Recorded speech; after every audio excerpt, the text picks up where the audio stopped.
Anda mungkin ingat sekitar 1,5 tahun yang lalu kami pernah mereview Honda HR-V generasi pertama. Pada video tersebut kami tunjukkan bahwa Honda HR-V pertama ada sedikit kemampuan untuk off-road atau kotor-kotoran. Namun apabila Anda melihat CR-V generasi terbaru, mungkin lebih cocok dipakai di jalan perkotaan atau dari mall ke mall, urban SUV. Sejak kapan perubahan itu terjadi? Ini adalah asal mulanya, yaitu pada Honda CR-V generasi ketiga. YouTube, selamat datang di channel Motomobi. Used car review untuk menambah wawasan Anda mengenai mobil-mobil yang dulu pernah terlihat di jalanan.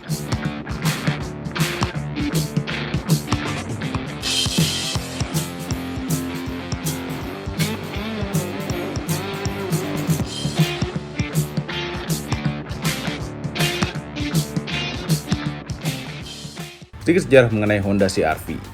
Generasi pertamanya diperkenalkan di Jepang tahun 1995. Namun CR-V ini baru dijual resmi oleh APM Indonesia tahun 1999. Walaupun sepertinya juga ada unit-unit dimasukkan oleh importir umum sebelumnya. Anda bisa nonton review CR-V generasi pertama ini di Used Car Review Motomobi 1,5 tahun yang lalu. Generasi kedua muncul di Indonesia tahun 2003. Bentuknya seperti lebih membulat daripada yang pertama, namun dia masih ada kotak-kotaknya juga. Generasi ketiga lahir di tahun 2006, namun baru masuk Indonesia tahun 2007. Kemaskulinannya sudah agak berkurang, apalagi dengan hilangnya konde. Ada dua pilihan mesin, yaitu 2000cc dan 2400cc. Untuk yang 2000cc ada pilihan transmisi manual dan otomatis, sedangkan yang 2400cc hanya ada pilihan yang otomatis saja. Pada Honda CR-V ini tidak ada penamaan khusus pada trim levelnya, karena untuk pilihan-pilihan mesin dan transmisi tersebut ada perbedaan fitur-fitur juga. Generasi ketiga ini mendapatkan facelift tahun 2010 dan tahun 2012 awal. Facelift mulu. Versi facelift 2012 itu unitnya cukup langka karena pada September 2012 diluncurkan CR-V generasi keempat untuk pasar Indonesia. Kemudian generasi kelimanya hadir di Indonesia pada tahun 2017 dan masih dijual hingga saat ini. Di dua generasi terakhir itu auranya sudah benar-benar seperti SUV metropolitan. Namun di generasi kelima itu ada pilihan mesin yang berturbo. Kami suka turbo.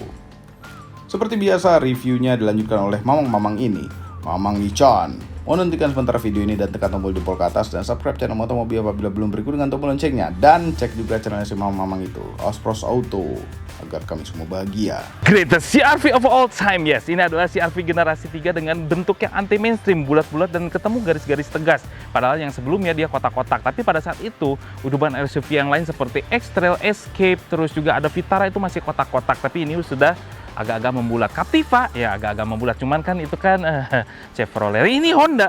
Honda itu punya desain yang seperti ini. Makanya pada saat itu CR-V ini adalah paling laku dan sampai sekarang pun desainnya timeless sekali.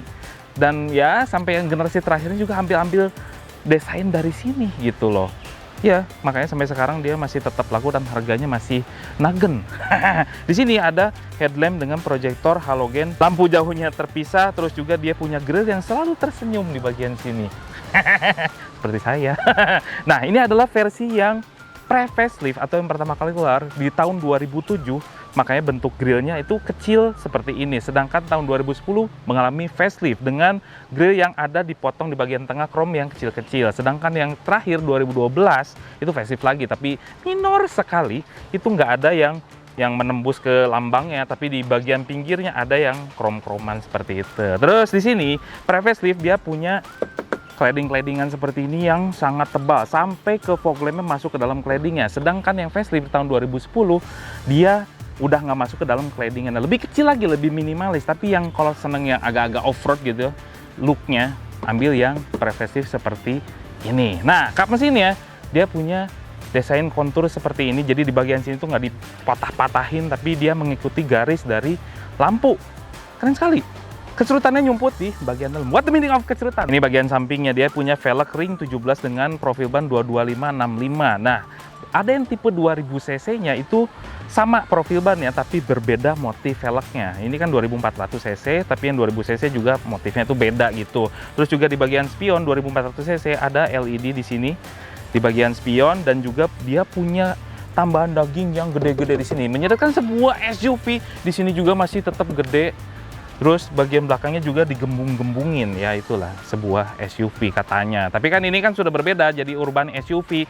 Terus juga CR-V generasi 3 dia punya garis kaca yang agak berbeda dengan yang lainnya. Karena di sini dia pengen seperti coupe gitu ya potongannya. Tapi kalau masih dilurusin. Ya, tapi kalau warna hitam gini kelihatan ya, coupe gitu ya, SUV coupe. Tapi di sini lihatlah masih lurus. Nah dia punya kontur ini di sini aja. Dia garis seperti ini sampai ke bagian depan, nyambung dari depan sampai ke belakang. Ciri khas CR-V, yes, sampai sekarang pun demikian, dari pilar D sampai ke bagian bawah, gede-gede gitu ya. Tapi yang nyala-nyala itu rata-rata di bagian sebelah sini doang.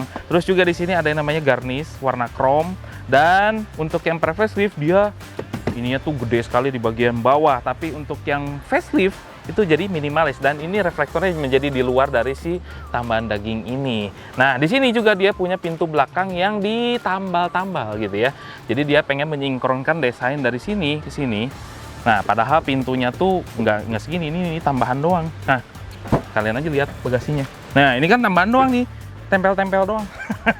Nah, dia punya bagasi segini, cukup luas. Terus juga dia punya tray seperti ini, pasangkan saja, jadi dia cukup eksklusif, dan di sini dilapisi dengan karet. Nah ini juga bisa dilepas-lepas, lepas, dan gampang lagi lepasnya. Kita simpen dulu di sini. Coba, ya, simpen dulu. Nah di sini dia punya spare tire. Spare tire-nya juga yang full size, bukan kaleng. Dia pakai yang aslinya, ada dongkrak segala macam di sini. Dan di bagian sini ada yang namanya colokan 12 volt. Benar-benar kreatif recreational vehicle. Itu kan CR-V. Yang satu lagi istilahnya adalah comfort runabout vehicle. Itu CR-V. Nggak tahu yang mana yang benar. Nah, terus kalau misalnya masih kurang gitu ya, bagasinya ini bisa dilipat-lipat, dan ini pelipatan joknya tuh lucu, ada 60-40. Tapi di sini itu bisa diturunin duluan. Jadi dia konfigurasinya adalah 40-40-20. Sini juga lipat saja. Tuh, jadi seperti ini. Dan ini pelipatannya masih cukup sederhana. Ini dia ke depan. Jadi nggak flat gitu. Ya nggak kayak sekarang gitu ya, di flat ke bawah gitu. Enggak. Konvensional. Ini mesin yang dipakai oleh CR-V generasi 3 ada dua jenis, ada yang 2000 cc, ada yang 2400 cc. Selisihnya nggak beda jauh. Jadi kalau misalnya di dalam kota saja pakai yang 2000 cc. Istimewanya yang di 2000 cc itu ada dua pilihan transmisi, ada matic sama manual. Nah, manualnya juga 6 speed. Nah, tapi untuk yang 2400 cc yang kita review ini dia hanya matic saja. Nah, ini mengeluarkan tenaga 170 PS, dan juga dia punya torsinya adalah 218 Nm yang disalurkan ke roda depan. Ini cukup banget, dan mesin ini dipakai di mana-mana. Di mesin Honda tuh banyak banget pakai mesin ini. Bahkan K24Z ini itu udah dipakai dari tahun 2001, bayangkan. Makanya spare partnya udah pasti banyak. Dan karakter tenaganya dia memang dari torsi sih, karena dia berbeda dengan yang sedannya. SUV pakai torsi. Kita coba aja langsung lah. Nah, trim pintunya CR-V generasi 3 ini saya bilang keren banget. Ada paduan dari hitam terus beige, tapi di sini keras-keras bagian sini. Tapi di bagian pintunya dia punya stitch dan soft touch. Nah, namanya Honda itu akomodasinya tuh gede. Di sini lihat bottle holder, di sini buat nyimpan-nyimpan. Di sini juga ada tempat penyimpanan lagi. Itulah Honda. Terus bukan di situ aja. Honda dia punya tempat penyimpanan yang keren-keren di sebelah sini. Tuh, ini pada ada airbagnya, tapi ada tempat penyimpanan juga, ada glove box yang gede. Terus di sini, tuh kan, ada lagi. Sini juga ada. Inilah Honda. Tapi menurut saya dashboardnya ini kurang begitu atraktif, terkesan membosankan, dan bahkan dia bukan sebuah SUV gitu ya. Ini kesan saya dia bahkan dia mirip-mirip sebuah MPV dengan floating transmisi seperti ini. MPV banget kan. Terus di bawah sini ada tempat penyimpanan lagi, ada power socket di sebelah sini, dan ada tempat penyimpanan lagi. Itulah Honda CR-V Gen 3. Tapi walaupun begini gitu ya, kita tuh nggak ngerasa ini ketinggalan zaman. Enggak juga. Dibilang modern, iya juga. Itulah Honda. Tahu kenapa. Ya, kita starter dulu. 2 hours later. Nih, speedometernya dia cukup sederhana, enak dilihat, tapi dia cukup informatif juga. Di sini ada real time BBM gitu ya, terus juga ada trip A, trip B, terus seperti biasa ada odometer digital juga, terus juga di sini ada average bahan bakarnya, ada range bahan bakar dengan kondisi tangki segitu gitu. Terus juga ada transmisi maticnya, indikatornya, terus juga ada tachometer dan juga ada speedometer. Nah, ini tinggal lingkar biru gitu. Bosenin sih sedikit sih, cuman ya cukup informatif lah. Terus di sini di setirnya itu bener-bener bulat, ada kulit-kulitan seperti ini, nggak ada tombol-tombolan. Tapi ada yang namanya SRS airbag. Nah, di sebelah kanan di sini ada retractable, ada electric mirror dan juga tempat penyimpanan receh gitu ya. Sebelah sini, tapi ini nggak ada pencet-pencetan apapun di sini. Iya. Nah, mesinnya yang facelift itu ada yang namanya VSA gitu ya, Vehicle Stability Control gitu. Nah, di bagian sini ada double din audio, tapi kan yang ini udah ganti yang aftermarket, tapi yang 2000 cc itu pakai single din. Terus juga yang 2000 cc dia masih pakai puter-puteran biasa, belum masih manual sekali, tapi yang 2400 dia udah digital dual climate.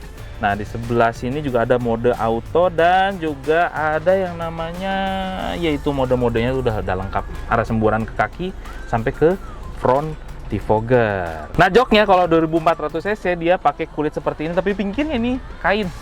Makanya sering kotor. Tapi untungnya yang ini udah pakai kulit, yang 2000 cc bahkan warna beige, tapi ininya masih fabric. Itu kalau itu kotor banget tuh yang itu. Nah, di atas ini ada sun visor, nggak ada lampunya. Pada ini disediain tempat lampunya. Kenapa sih nggak dikasih aja? Hah? Tapi yang facelift ada.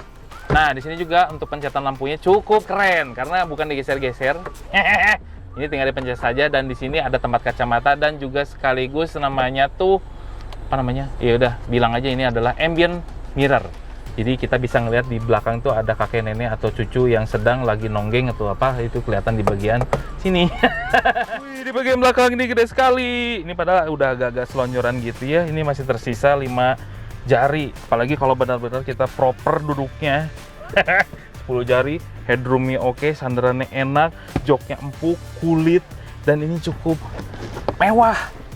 Nah, di sini juga ada 2 cup holder. Nah, terus juga ini kan ke belakang banget ya. Nah, ini agak tegak-tegakin dikit. Tuh masih nyaman. Pantesan laku di sini. Banyak yang betah di bagian belakang.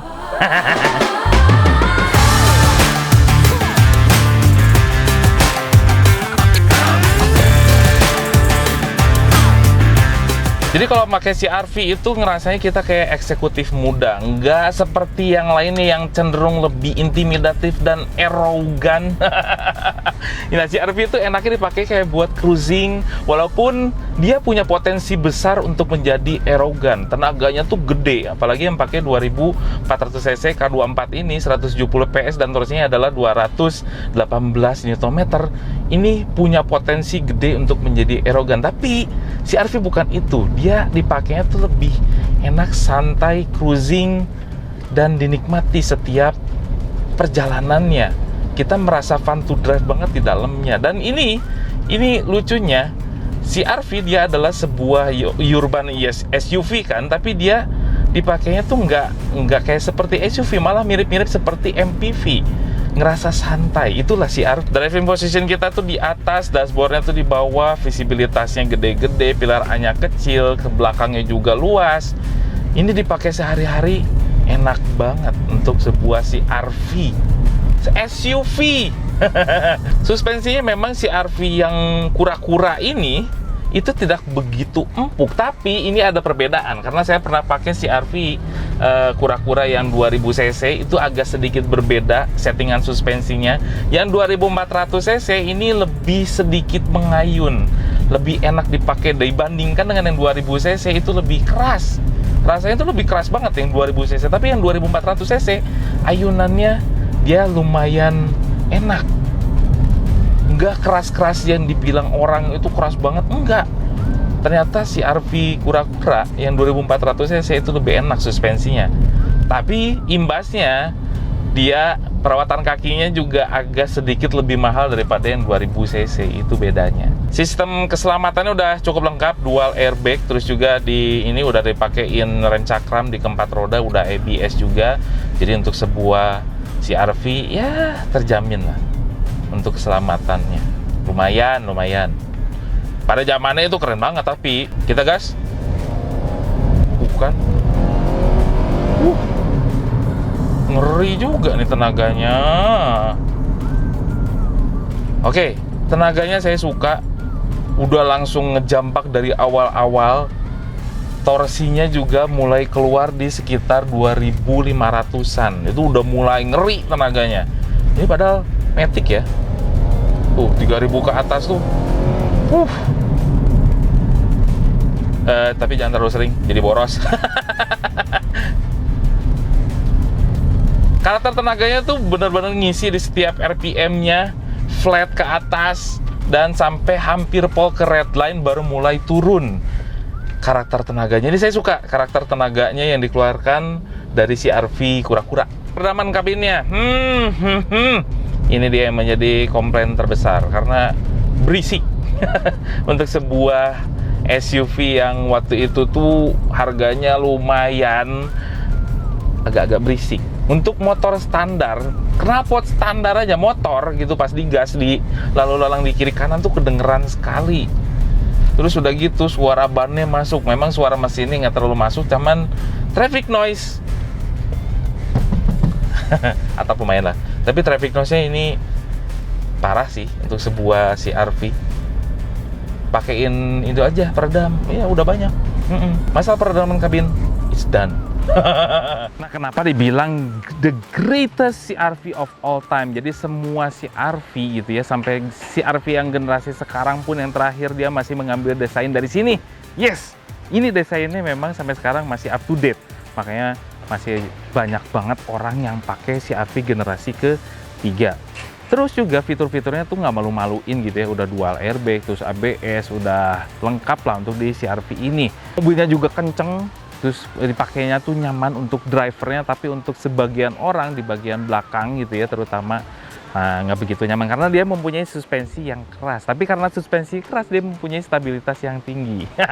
Tinggal pilih aja seneng yang mana. Nah, dari pajaknya dia di Bandung itu sekitar 2,8 juta per tahun. Nah, harganya ini cukup menarik karena dengan bentuk seperti ini yang masih up to date sampai sekarang pun orang masih ngelirik lah. Kalau cewek-cewek itu masih wah, CR-V gitu ya. Ini harganya, range-nya kalau yang pertama kali keluar kayak gini 2007 itu sekitar 110 juta kalau beruntung. Tapi memang ada juga sampai yang bagus banget kondisinya itu sekitar 130 sampai 140-an. CR-V. Overall, mengenai Honda CR-V generasi ketiga, merupakan pilihan yang pas apabila Anda ingin SUV tapi tidak untuk off-road.